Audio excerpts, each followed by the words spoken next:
How's it going, everyone? It's Jay from thebeerheads.com here with another episode for today. Let's get into today's episode, you guys. We're going to be going to the Green Flash Brewing Company out in San Diego, California, you guys, to review their new latest seasonal release. Coming in at 9.5% ABV, you guys. It's their only Hamilton Ale, well known as Palate Wrecker.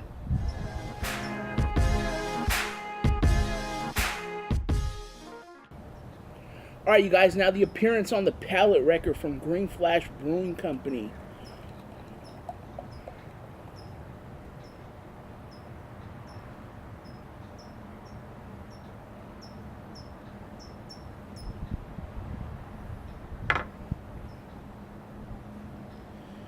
Alright, you guys, now the appearance on this one. You got about a 2-finger, real frothy, fluffy, white, off-khaki-ish white head, eggshellish color.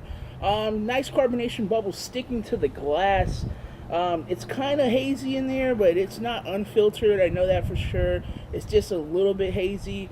Not too much carbonation bubbles on the bottom of the glass. Definitely a lot of carbonation bubbles sticking to the side and floating on up.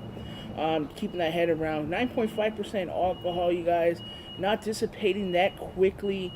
Got some nice lacing on there. Some alcohol eggs, subtlest on there. Just not too big in alcohol eggs, but there is a nice lace on the glass on this one, you guys.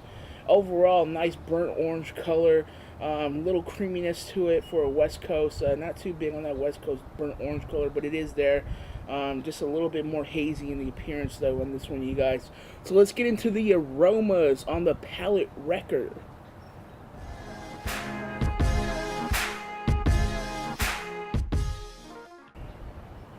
Alright, you guys, now the aromas on the Palate Wrecker.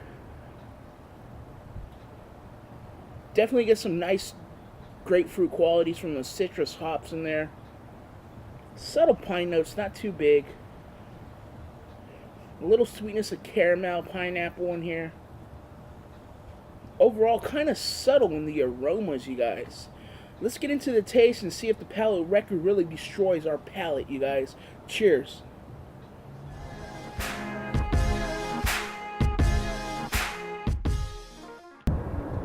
Alright, guys, now the taste on the Palate Wrecker.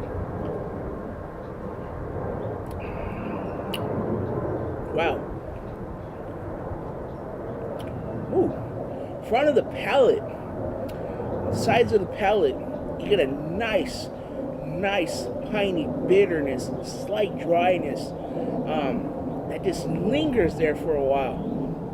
Middle of the palate, you start picking up grapefruits. And then after the back of the palate, you get a subtle caramel taste, and it just fades away, and the finish on this one is just real dry and piney and bitter. This is just overbearingly bitter on the palate. It just lingers there for a while. It's not a huge bitterness that's just lingering there. It's a nice subtle, just dry bitterness that's just lingering on the palate, and it's really just sticking around. But the finish is just real smooth.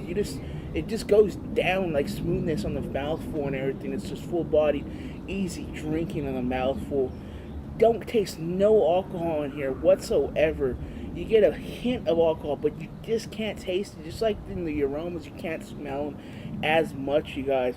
This is just a nice bitter beer with a little bit of nice qualities. I was kind of expected more bitterness and flavors, but just a huge bitterness is coming off there that I wish that could have been even huger with the name like Palate Wrecker. But I understand why it's called Palate Wrecker, because that bitterness is lingering around on the palate, you guys.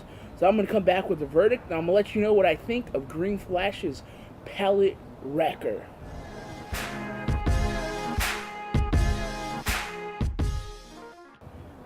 Alright, you guys, so I am back with the verdict on Green Flash's Palate Wrecker. I'm going to give this one a 17 out of a 20, making this a B+ beer. I wish there would have been a little bit more grapefruit qualities in the taste.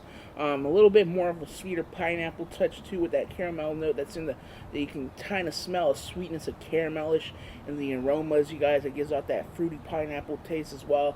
I wish I would have got that more from more tropical fruits from the hops, give it a little bit more sweeter pineapple taste and a little bit more of a malt character to give it a more sweetness as well.